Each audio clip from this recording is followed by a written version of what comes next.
Tarry here, where the stories never grow old, and you hear something new every time they are told, and it comes clear. So tarry here, where it doesn't matter your age, and when we gather round the table, we all take the stage year after year. So tarry here. Welcome to the Enlightened Radio Storytelling Hour at enlightenradio.org. I am your co-host, Fanny Crawford. And I'm Stasha Okasky. Or someone close if to you that. remembered. I was wondering, I was a different way to introduce it. It was a little different introduction. Okay, sorry. I said, no, it's all right. And so it made me pause because I thought you were going to follow it up. There was a little I will. pause. Today is Monday, March 18th, and somebody told me that it's already spring, which confused me. No. That's tomorrow. Okay, that's good. I think I saw it was Tuesday. However, yes, who knows? Right. You know, they keep changing that. Oh no, I forgot. The calendar keeps changing. The world works fine. It's the calendar that doesn't. If humans would just get out of it. That's, it is incredible the number, I don't know if I mentioned this last week or week before, or at all, but someone's trying, there's some group trying to get rid of leap year. Yep. Which is so crazy because it was fixed 2,000 years ago or more, by one of the Caesars. That's where it started, and it made sense then, and it still makes sense to real people. But it interferes with commerce. Well, it's, the simple answer is to change February 29th to no day. We've talked about this. Oh, okay. Good. I thought so. I'm wondering. Let me thank Andy Offit-Irwin for opening the show today with Tarry here. We do appreciate you, Andy. Oh, yeah. And Andy, did I say our theme today is funny stories? Because that is our theme today. Yeah. Are you going to tell us about Speak Story Series? Oh boy, Speak Story Series coming up in just a couple of weeks is Antonio Roja. And boy, if anyone out there listening has never heard Antonio Roja, you should circle the second Tuesday of April that's coming up and make sure you listen or come to Speak Story Series in Shepherdstown, second Tuesday at the Community Center, 7:30 p.m. Or tune in to Zoom.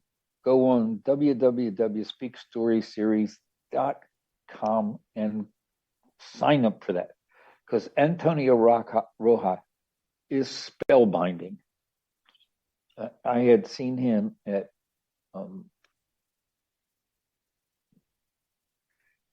that place down in Tennessee. And then I saw him at Beaver Tails. I don't know Beaver Tails. Beaver Tails in Beaver, Pennsylvania. I went there to see him and goodness. My brain is going bad today on names. Marcia Wong. And somebody else was a friend of ours that was there. And I realized, Beaver, Pennsylvania is not that far away. So we drove up to it, and their Beaver Tails are held in the park where the performers are in a small pagoda-like, that it has no real walls. They have a curtain that can go around it in case of weather. But it was just delightful. It was delightful because the storyteller stands in the main opening of that, like 4 steps up to it. They're higher than the audience, sitting on chairs in the grass, and it was just delightful. And we had such fun seeing it. And he told some tales, and I was just riveted. At one point, I almost fell out of my chair because I was leaning forward so much, and I realized I was really unbalanced. I had to catch myself on the chair in front of me. Wish I'd been there to see that. Boy, oh yeah, to see me fall out of the chair.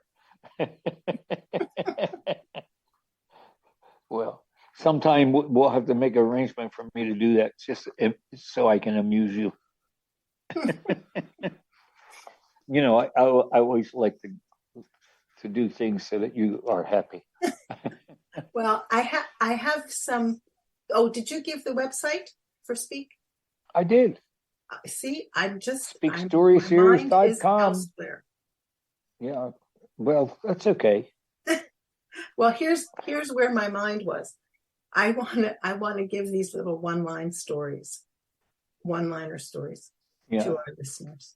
Okay. My daughter's friend, I had a phone conversation with him the other day, and we were talking about friendships, and he said, I don't have a girlfriend. I just know a girl who would get really mad if she heard me say that. I laughed for about 10 minutes. So he's not sure whether he has a girlfriend or not. Apparently. Or if he ever did.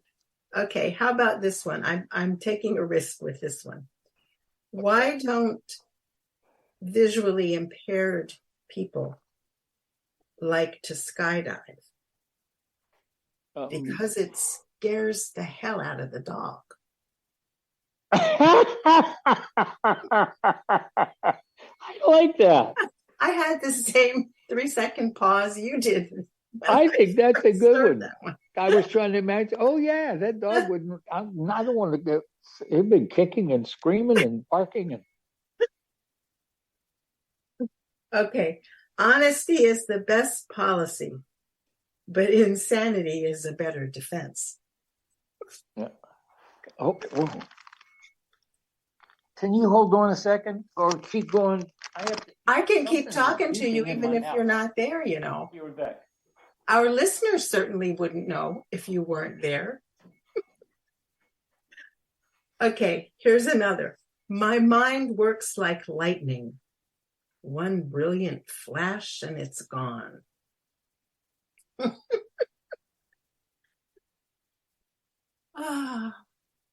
When I read about the evils of sugar, I gave up reading.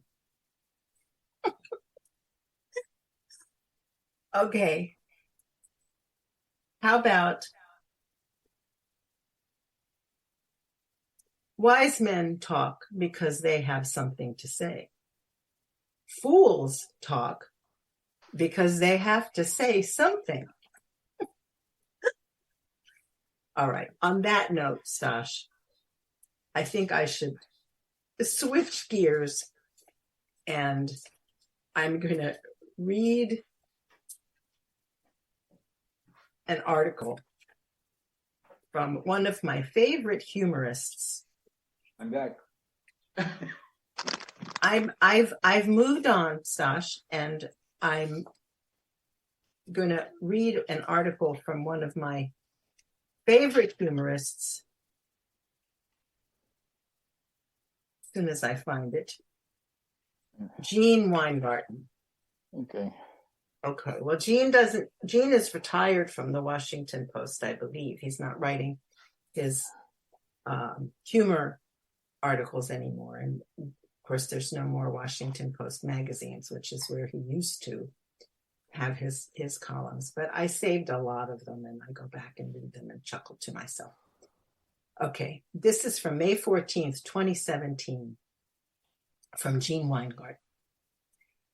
This is a column about being a columnist and being a father and being an idiot. Not necessarily in that order. One recent Sunday, I was 2 days late in writing my column and was still failing to arrange words together into a product that resembled something my editor, Tom the Butcher, would at least have called bad. Bad is negotiable. It's the beginning of a process. At that moment, though, my column was still not within editor shouting distance of bad, which is when the phone rang. It was my daughter, Molly. Okay, Dad, you didn't actually, and I'm not accusing you of this because it would be too stupid.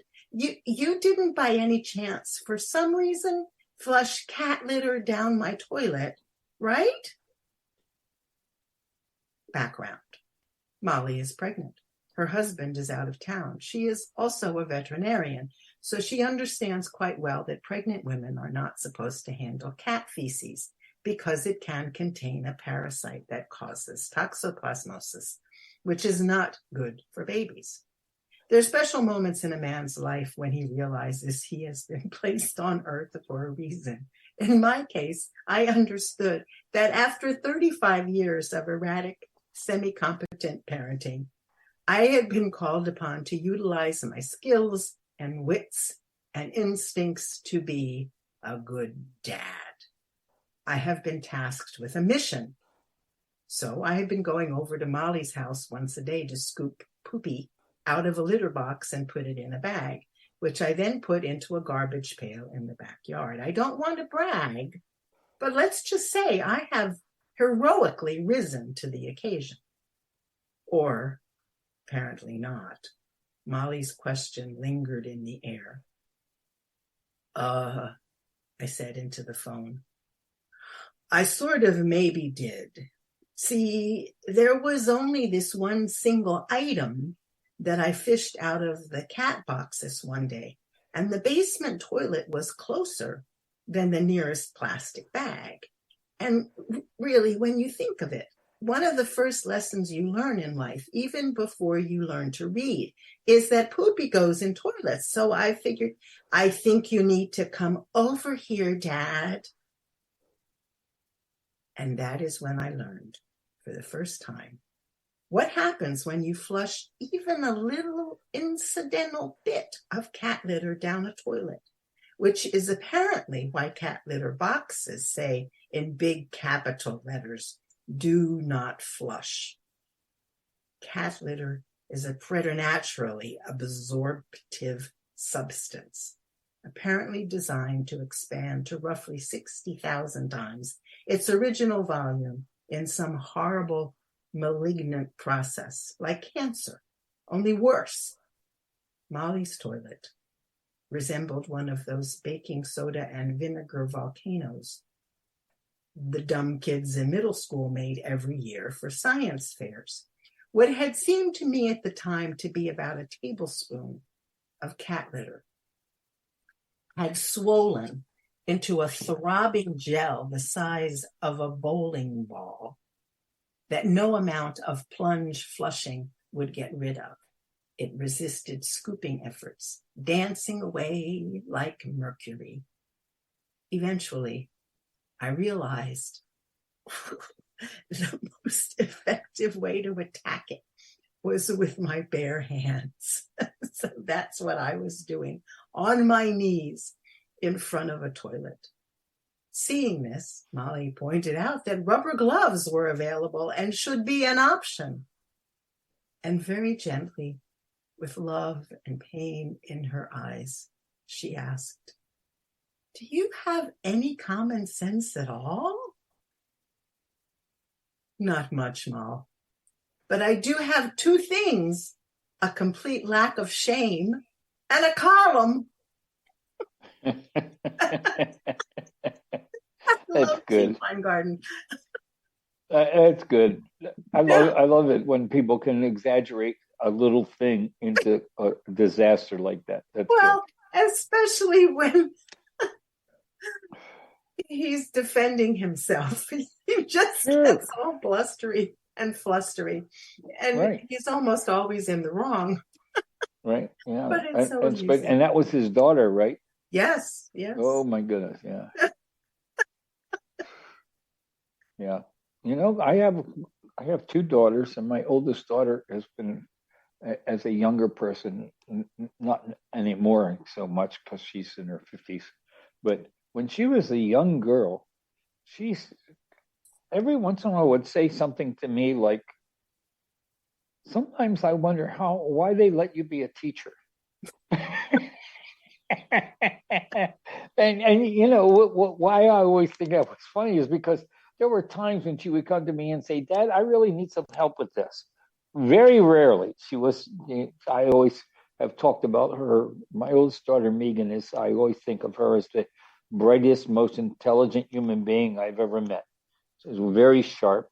Graduated first in her class all the way from grade school through college, and just a really very intelligent person. But she just there's that saying with she suffered no fools. She had a terrible time with things that really bothered her, and did things that I thought were dangerous at times. When she was in college, she went to the football dorm and tore down all the porno girly stuff that was on the bulletin boards on their two floor dormitory on different bulletin boards, and didn't make any bones about it. Did it boldly. Went in. It was a boys' dorm, and when a friend of mine told me about it, and when I found out and I talked to her about it, she said, "What were they going to do?" I said, "Ah, never mind." Because she had that righteous feeling that what she was doing was a good thing, and so I like that story, especially because it was the daughter's cat. So you got to be careful of those children who are smart. Yeah, father-daughter stories can be very interesting. I had a father. Have a father. And there were times where we just didn't understand each other. Oh, well, and I think father-daughter relationships are difficult. Once I took my younger daughter to the hospital when we were on a vacation to Ocean City because she fell on her bike just as her mother and I were driving away to go to dinner. And she was about 10, I guess. So I rushed her to a local emergency place, not at Ocean City exactly, but a few miles from Ocean City. I went in and the doctor was very nice and everything. It was an evening, and at one point he said to my daughter, "Excuse me, dear, I'll be with you in a minute. I need to check on your father. I think he's going to pass out." I was watching him work on her knee, which had been kind of busted open, and he was doing some stitching. And I said, "I'm okay." And he said, "You look awful." He said, "Here." He came over and put his hand on my shoulder, and he gave me a glass of water. And he said, "Why don't you just sit back and quit watching what we're doing?" He said, "I think it's really upsetting." I thought I was fine, and it probably was, but I know I was worried about my baby. Yep. She wasn't crying or anything. I was the one that was upset. Okay. Well, you're listening to the Enlighten Radio Storytelling Hour at enlightenradio.org. I'm Fanny Crawford. And I'm Snosh Zielkowski. And do you have a story? I think I do. And this is an illustration. I have to say up front, one of the worst things you could possibly do, and this happens a lot. People will say, "This is the funniest thing I've ever heard," and they'll tell you something. And I've had people say that in meetings, and there is not the person there. There is not even a snicker when they finish. And I think that's almost that is what you'd call that's a killer of an introduction. Yes. You should never start it. This is the best story I've ever heard, or this is the funniest thing I've ever heard. And so I learned early on in my storytelling, try not to preface your storytelling with some great exclamatory statement because it might wind up being egg on your face.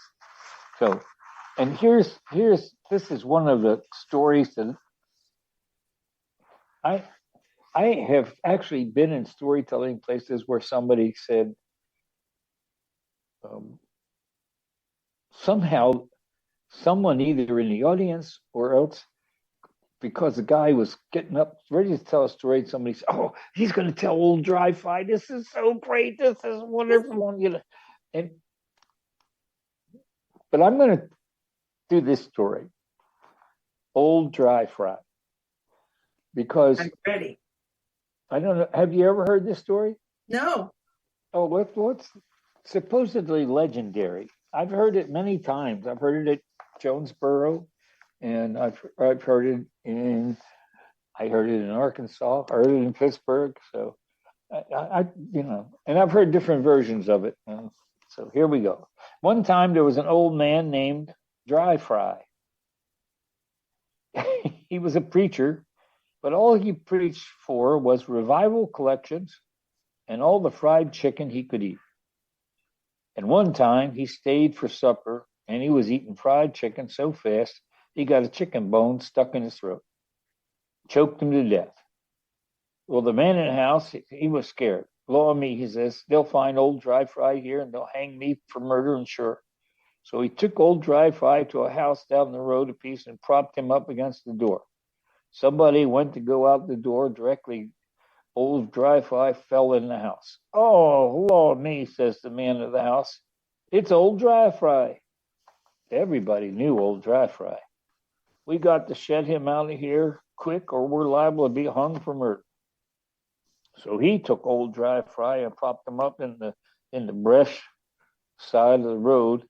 And way up in the night, some men come along, thought it was a highway robber laying for him. So they chunked rocks at him, knocked him down. And when they seen who it was, everybody knew old Dry Fry there. And they thought they'd killed him. And they got scared they'd be hung for murder because they'd passed several people on the road who didn't know who was coming along there.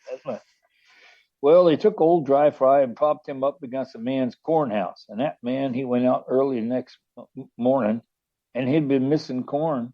And when he seen this, there was someone over there at this corn house. He ran and got his gun, slipped around and hollered, "Get away from there or I'll shoot." When old Dry Fry never moved, he shot Dry Fry, tumbled over and hit the ground. "Law me," said the man, "I believe that was old Dry Fry." Everybody knew old Dry Fry. "Now I've done killed him and I'll sure get hung for murder." So he went and saw it was him, seen how dead he was, and went to studying up some way to get rid of him. Well, he throwed him in the cornhouse to hide him, and that night he took the old Dry Fry down to a baptizer place, side a bend in the river where they were fixing to have a big baptizing the next day, propped him up on a stump on the riverbank, over a right deep place where the bank was pretty high. Propped his elbows on his knees and his chin on his hands, made him look awful natural. Left him there. Went on home and slept sound. So early the next morning, before anybody else, a little old feisty boy came down there fooling around the baptizing place. Saw old Dry Fry, hollered, "Howdy, Mr. Dry Fry." Went over closer. "Howdy, Mr. Dry Fry." Old Dry Fry sat right on where he was. I said, "Howdy, Dry Fry." Old Dry Fry kept on sitting. The boy now, he was just as feisty as he could be. He didn't care how he spoke to nobody. "Look here, old Dry Fry, if you don't answer me howdy, I'm going to knock your elbows out from under you." "Howdy, Mr. Dry Fry." So that feisty boy, he reached over and swiped old Dry Fry a click and over in the water, and the old man went right down the bank and into that deep water, sunk clean out of sight. Then the boy thought sure he'd drowned old Dry Fry. He got scared about being hung for murder, but he couldn't do nothing about it then because he'd seen folks coming down the road for the baptizing. So he hung around and directly everybody gathered for the baptizing. They waited and waited for old Dry Fry to come and preach, but he didn't come. And he didn't come. And when they got to asking who'd seen old Dry Fry, one man said he'd left his place right after supper. And another man said, why, no, he'd not seen Dry Fry since last meeting. And that feisty boy, he'd let out a giggle where he was sitting on one of the benches in the back, and the other boys asked him what he was laughing at, but he just get tickled again and not tell them nothing. So finally, the folks sung a few hymns and took up a collection. So meeting broke up, and everybody went home, and that boy, he went home too. Then way along, late that night, he went down and cooked old Dry Fry out of the river and put him in a sack. He got his shoulder under it, started down the road to hide him somewhere. Well, there were a couple of rogues coming along the same night. Along the road that same night, had stole a couple of hogs and had them sacked up, carrying up on their shoulders. The rogues came over a little rise in the road, saw that boy, and they got scared. They dropped their sacks and run back, lickety-split, and hid in the brush. The boy, he never saw the two rogues, so he came on, saw them two sacks, and set old Dry Fry down, see he was in the other sacks. Then he left old Dry Fry laying there, picked up one of the hogs, and went on back home. So the two rogues, they slipped out directly, and when they saw the two sacks still laying there, they picked them up and kept on going. They got in home and hung up the sacks out in the meat house. Then the next morning, the old woman got up to cook breakfast, went out to the smokehouse to cut some meat, ripped off one of them sacks, and there hung old Dry Fry. Well, she hollered and dropped her butcher knife, and she got away from there in such a hurry that she tore down one side of the smokehouse, broke out two posts on the back porch, and knocked the kitchen door clean off the hinges. She was kind of scared. She hollered and squalled, and the men came running in their shirt tails, and finally looked into the smokehouse, saw old Dry Fry hanging up there in place of the hog. Law me, said one of them, it's old Dry Fry. Everybody knew old Dry Fry. We'll sure be hung for murder if we don't get shut of them some way or other. Well, they had some wild horses in the wilderness out on the mountain. So they rounded up one of them, got him in the barn. Then they put on an old no-count saddle on him and an old piece of bridle and put old Dry Fry on. Stropped his legs on the belly band, tied his hands to the saddle horn, pulled the reins through, and stuck his old hat on his head. Then they slipped out and opened all the gates. They opened the barn door and let the horse go. He shot out of there, and down the road he went with the old preacher man's bouncing first one side and then the other. Them tongues run out and went to shouting and howling. He stole our horse. Stop him. Stop him. Somebody stop him. Yonder, horse thief, horse thief. Everybody down the road come running out of the house, shouting, hollering, shooting around. But that horse had done jumped the fence and took up the mountain, and it looked like he was headed for Kentucky. And as far as I know, old Dry Fry is over there yet, tearing around through the wilderness on that wild horse. And that's the story of old Dry Fry. So good, you did laugh. All right, that makes me feel pretty. It's a little gruesome. I know, isn't that something though? But that is, and that's one of those good old boy tales. They got the body and they don't know what to do with it, so they do all kind of weird things. I always wondered, what would you do if you can't, you were in your house and you found a dead body? Just what would you do? Especially if it wasn't one of your relatives. I mean, if it was a relative, you'd know what to do. You'd call the undertaker or something and call it, I guess you'd probably call 911 at first, but, I mean, imagine opening your door and they're sitting in a chair is a dead body. A stranger. Yes. Yeah. But this was not a stranger in your story. Oh no, the old Dry Fry. Everybody knows old Dry Fry. I mean, I can just close my eyes and picture Jim May sitting in a chair in our house in um, Sharpsburg. Jim has been a guest in our house in Arkansas, Sharpsburg, Pittsburgh, in Marysville, Pennsylvania, Sharpsburg, Maryland, and we were sitting in the living room. We were having a drink in the evening, and Jim had already done the storytelling workshop, and everybody had gone home. We were having a drink late in the evening, probably 10 o'clock or so, and he just leaned forward. And all of a sudden, he said, "Have I ever told you the story of Old Dry Fry?" And I just started laughing.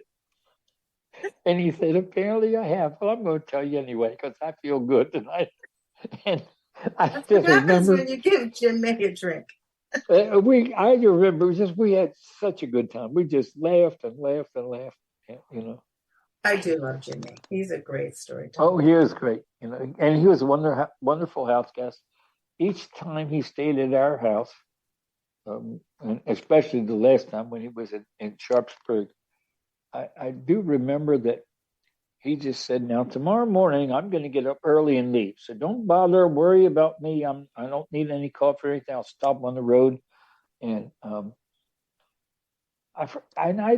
when I go to bed at night, sometimes I forget things. And I forgot that he had said that. I heard a noise. Must have been 4:30, 5 o'clock in the morning. And the bedroom he stayed in was right next to our bedroom. And we were on the second floor of that house. And there was a bathroom right there, right next to our, to those two bedrooms.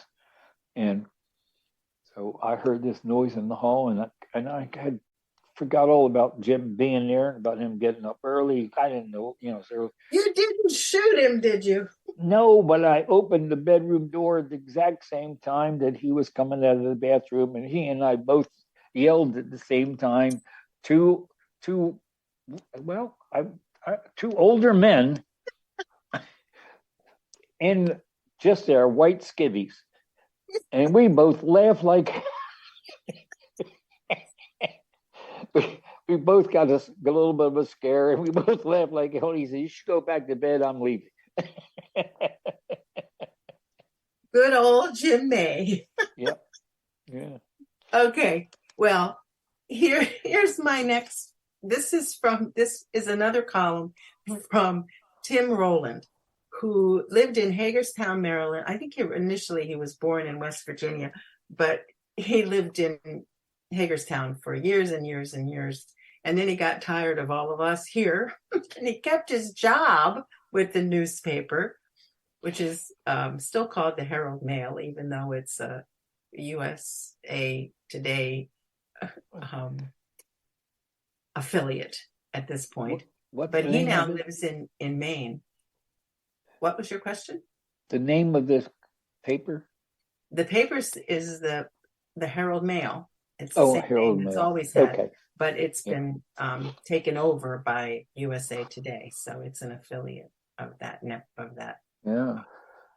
company. Anyway, but Tim Rowland always makes me laugh. He lives in Maine, so I'm a little annoyed about that he left us. But this column is called "The Dog Days of Air Travel." If I've learned one thing this month, it's that if I'm a dog, I'm taking the bus. It's beyond me what makes it so hard for an airline to get canines from point A to point B without routing them through 27 different cities, sending them overseas by mistake, or suffocating them. There's been a spate of dog-related mishaps lately, each more bizarre or tragic than the last. Naturally, I hold the airlines accountable, although I would point out that what the dogs are suffering through is not materially different from what humans are asked to endure when taking to the friendly skies. The only reason a person hasn't suffocated yet is that stewardesses lack the physical strength to stuff passengers into an overhead bin. It's also true that dogs are generally better behaved than their human counterparts. Several weeks ago, a female passenger went ape, screaming over and over again, "I am God!" I don't know what that woman was up to, probably just trying to gin up another role for Meryl Streep. Dogs don't do that. You will never hear a dog proclaiming to be the Almighty trying to open the cabin door. Indeed, dog owners say it's inhuman to put animals in the cargo hold. But did anyone ask the dog? Maybe they prefer that to sitting next to the screaming God lady. Face it, flying is an awful experience for everyone these days. I blame People Express Airlines. Before the introduction of their low-cost fares, flying was either for business or a special occasion. It was expensive. People dressed up. I'm old enough to recall being borderline horrified and yet excited at the possibility when I saw someone wearing shorts on an aircraft. Family came to the airport to see you off like you were voyaging across the Atlantic on the Cunard line.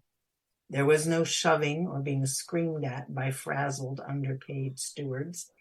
Pilots weren't glorified bus drivers. They were practically heroes with impressive salaries and status. If you were flying, you acted like D.B. Cooper. You buffed your shoes, put on a coat and tie, carried on your valise, stretched out your legs, and had the steward bring you a gin and tonic, perhaps two. Maybe you didn't jump out the back with $200,000 in cash at 20,000 feet, but other than that, this was the standard model. There were never any children because you left the children back home with Nanny where they belonged, and there were certainly never any dogs. In the 1970s, you would take your dog to a funeral before you took him on a plane. People Express was the beginning of the end because it ushered in the Gooberification of air travel. From the mid-1980s on, you could glance across the aisle and see the guy from the double wide grinning at you. Never mind. Oof. From here, it was only one small step to bringing your dog. I love dogs, obviously, but don't you have to start drawing the line somewhere? What's next? People are going to start bringing their wash and hanging it to dry from a line between overhead compartments. But then you never read about dogs causing any problems, do you? It's the people. I don't fly anymore, partly because there's nowhere I really want to go, and partly because my legs no longer fit, but mainly because I don't want to be locked up with what feels like the entire cast of 6 months worth of Dr. Phil shows. Maybe if a new airline comes along called Dogs Express that occasionally allows a few well-behaved people, I will change my mind. He's sometimes mean, but he always makes me laugh. Yeah, that's funny. That was Tim Rowland in the Herald Mail newspaper out of Hagerstown, Maryland. Hearing the remarks about the dogs being put into planes and everything reminded me in the early 90s, my oldest brother, who has since passed away, but then was not quite as bad health as he would be in years later, had a stroke, and I hadn't seen him in a number of years. So I decided to go to Michigan to see him. Now, I hadn't been on a plane in, I'd only had 3 plane rides in my whole life until then. Twice I flew from Germany in December of 1961 to go home on a 30-day leave. And that was 6 months before I was getting out of the Army. And then I flew back in January of 62. And then sometime in the 70s, that was on a Boeing 707 or some kind of airplane 707. Then in the 1970s, one of my best ever friends in teaching, Mr. Ricketts, had a World War II era plane, and it took him a couple years to convince me that I should go for a ride with him. And I went, and it was exciting. Grass airfield, short runway, ended with a steep drop, which was good because then we were in the air. Flew over my house, flew far enough away from the school and the airport, what he called his airport, and actually had me have the controls a little bit a mile above my house. Since I was a track coach, he thought that would be appropriate. Anyway, in the 90s, I was going to fly to Michigan, and I was very apprehensive because it had been 20 years since I'd been in a plane, and none of those first 3 plane rides were satisfactory to me. So, and everybody was concerned. Are you sure you can be all right? You don't talk about flying, and you always worry about it. No, I'm gonna be fine. You know, I'm 50 some years old. I'm not going to worry about flying. What the heck? It's safe and everything. Well, I had one of the worst days of my life because my stomach was upset, my bowels were upset, and I wound up vomiting in the bathroom of the airplane, which was a small bathroom in a small airplane. And it was one of the most miserable days of my life. And then I had to pretend when I got to my brother's place in Michigan, got a cab to his house and got out of the cab. And he was waiting for me at the door. He was so happy to see his little brother. I had to pretend that there was nothing wrong and that I had to make sure that I had my face turned away from him so that my bad breath wouldn't knock him over. And immediately after hugging him, went to the bathroom and used his toothbrush and his toothpaste and cleaned my mouth out real good. And I never did tell him about that occasion, but it was just a miserable flight. So it made me feel bad for the dogs in your story. So this is Enlighten Radio Storytelling Hour, and you've been listening to myself, Stosh Zielkowski, and Fanny Crawford, myself, your storytelling hosts, ourselves. And this is enlightenradio.org. Okay, here's a really short story. There was once a man who promised his king he would teach a horse to talk. The man's friend said, "Are you out of your mind? He gave me a year." "I repeat, are you out of your mind? A year is a long time. The king could die. I could die. The horse could die. Or maybe the horse will talk."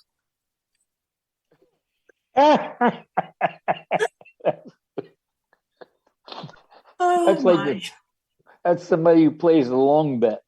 A true gambler. Could you give me a time check, please? I would be happy to give you a time check. I have 44 minutes. Oh, okay. Well, what do you have? All right.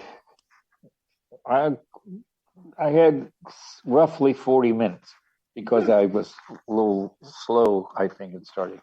Okay. But anyway, shall I do another story?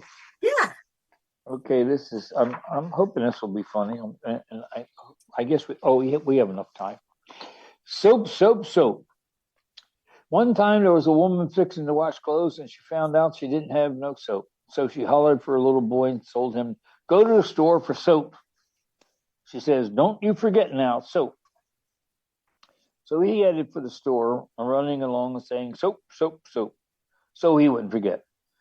Came to a slick place in the road and he slipped and fell. Got up again, went on, tried to think of what it was his mommy had sent him for, and he couldn't remember.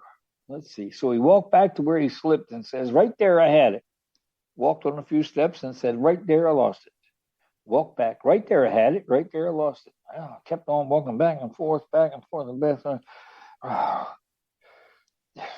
He had mud mired plumb over the top of his shoes. A man came along directly and heard what he was saying. They asked him, what you lost?"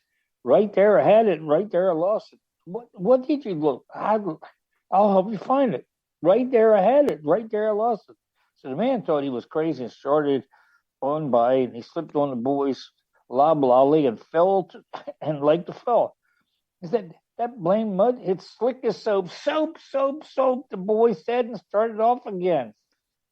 And that man thought that the boy was mocking him, so he stepped over and grabbed him, shook him, and said, "You say you're sorry, you won't do it again, or I'll whip you good." "Sorry I done it, won't do it again." "Sorry I done it, I won't do it again."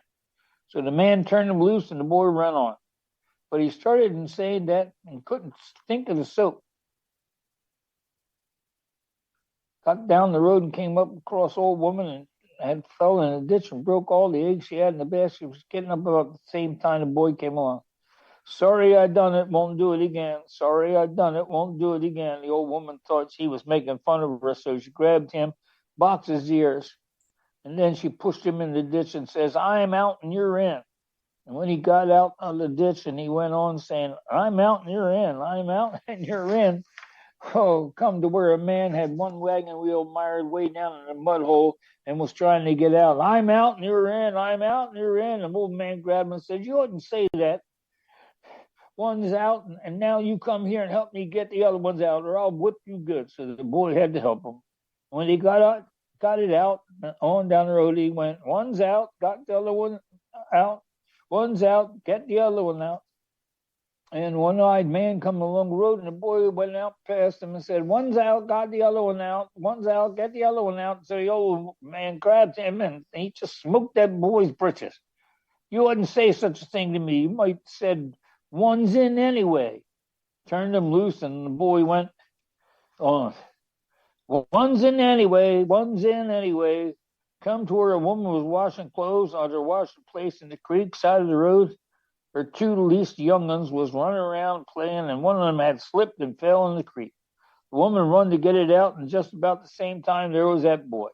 "One's in it anyway, one's in anyway." So she jerked the young man out of the creek, and then she went after that boy and grabbed him, and she was about to give him a good paddling for making fun of her and her young ones. But when she saw how dirty he was, he'd been in the mud so many times and been crying and wiping his face and his muddy hands, and she took pity on him and turned him loose. "You run on back home and tell your mommy to take some soap and wash that black face." Then he heard soap. He lit out down the road. "Soap, soap, soap, soap, soap." And that time he got to the store and got the soap and run on home with it, handing it to his mommy. And she gave him one look, and then she took him by the ear and marched him down to her wash place and soused him in the creek, clothes and all. Then she soaked him all over with his breeches and his shirt right on him. Soused him again till she got all the mud and dirt off. Then she took two clothespins and hung him up on a clothesline by his shirt tail. Left him there to dry while she got the rest of her washing done.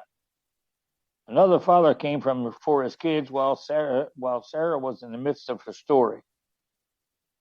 Oh, never mind. I don't know what that. I don't know where that came from.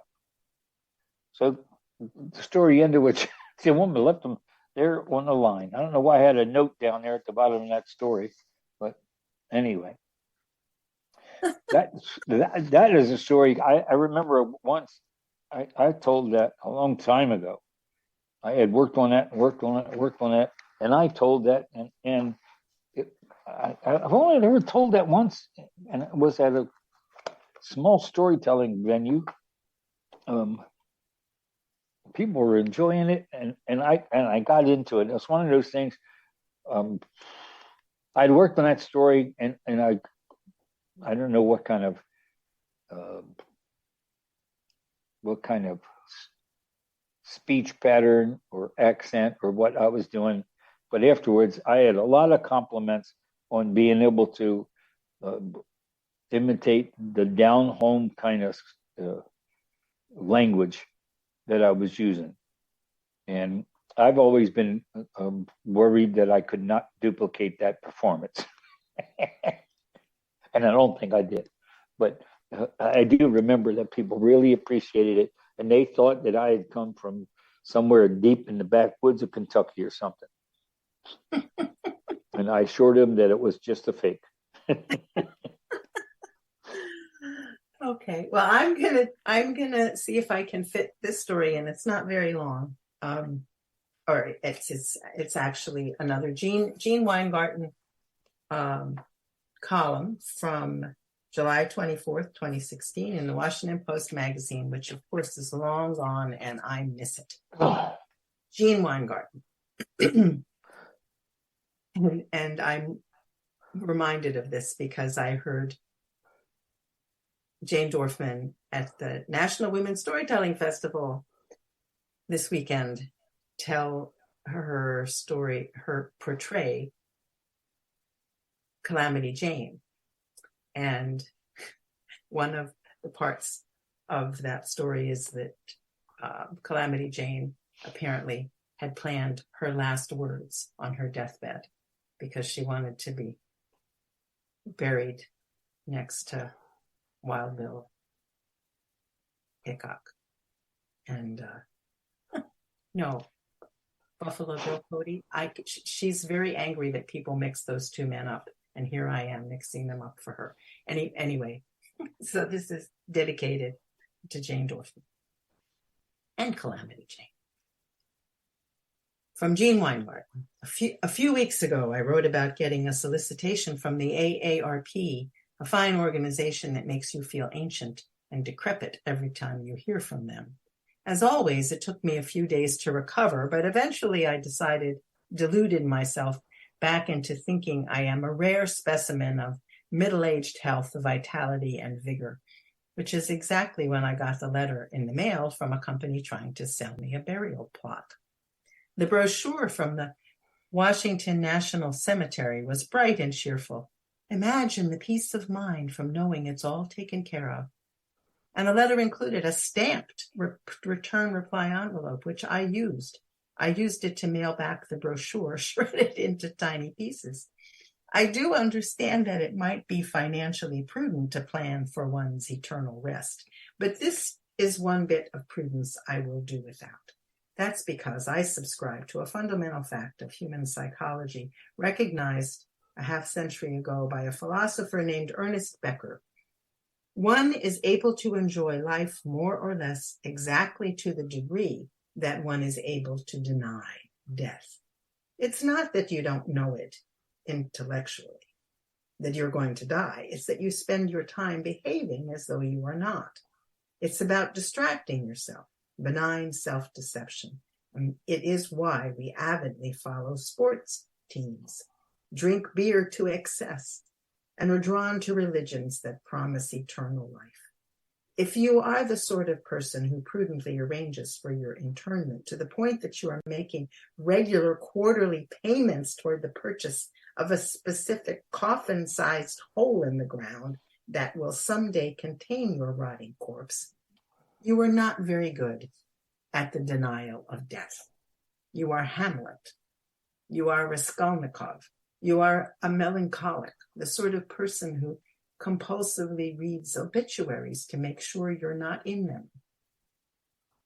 I have found that denying death gets harder over time for obvious reasons I will not articulate here for obvious reasons.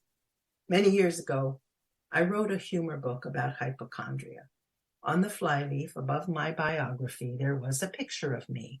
As a joke, underneath it, I wrote, in parentheses, 1951 dash space end parens. At the time, I was 47 years old, and hinting at a death date seemed quite amusing. Now I'm 64. I have the book on a shelf, but I never take it down anymore. I've written in the past that if I can, I'm going to be sure my deathbed words will be, I should have spent more time at the office.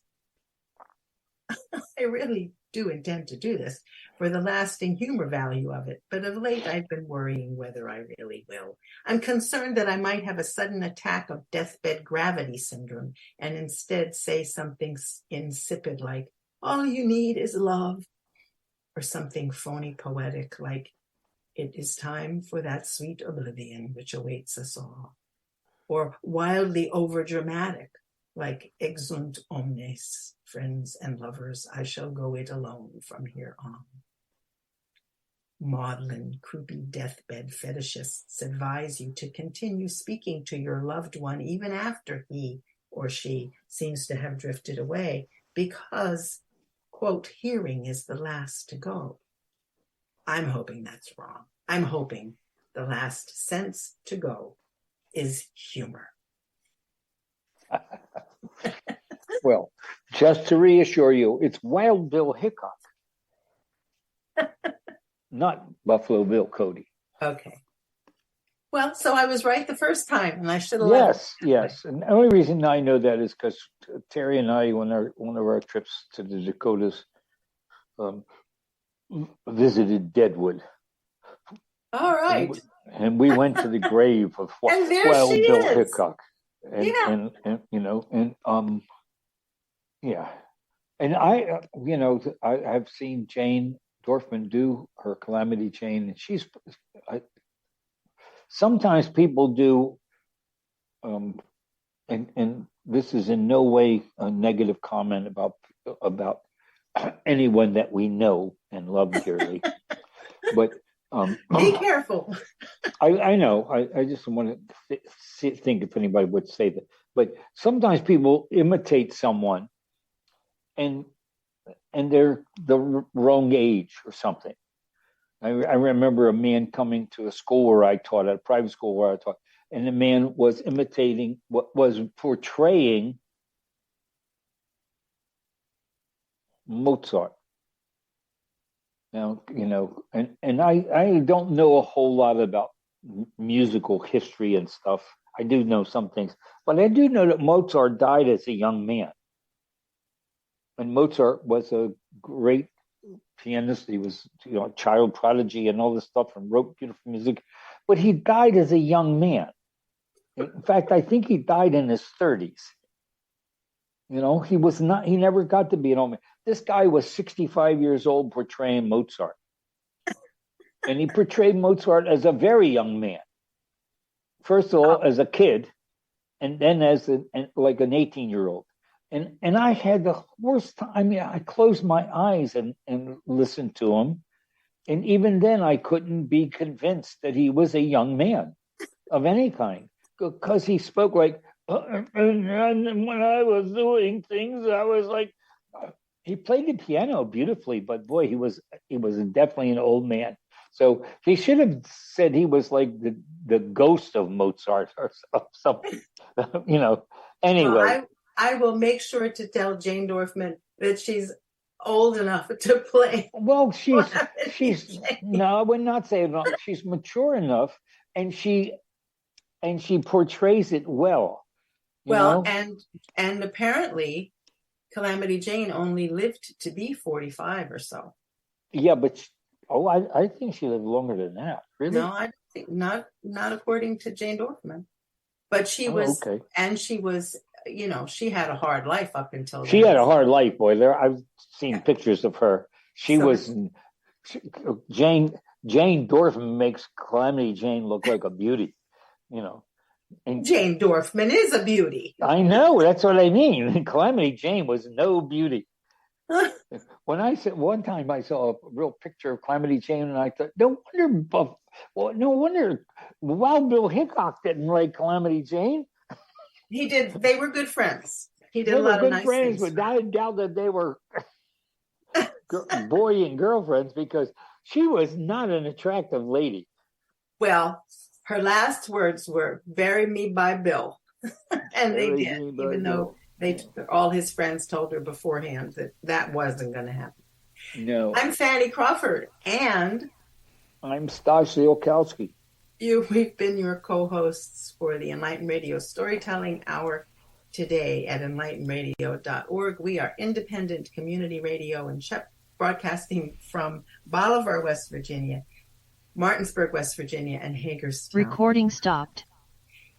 The Storytelling Ignore Hour that. offers you, our listeners, a window into the world of telling by traditional and non-traditional tellers, encouraging our listening community to share, preserve, and expand all of our stories. Thanks for listening, and stay tuned for John Case coming up with Roots music. All right. Yeah. That covers This a lot was a of good ground. topic, Fanny, because you and I do laugh a lot. I do. Yes, we do.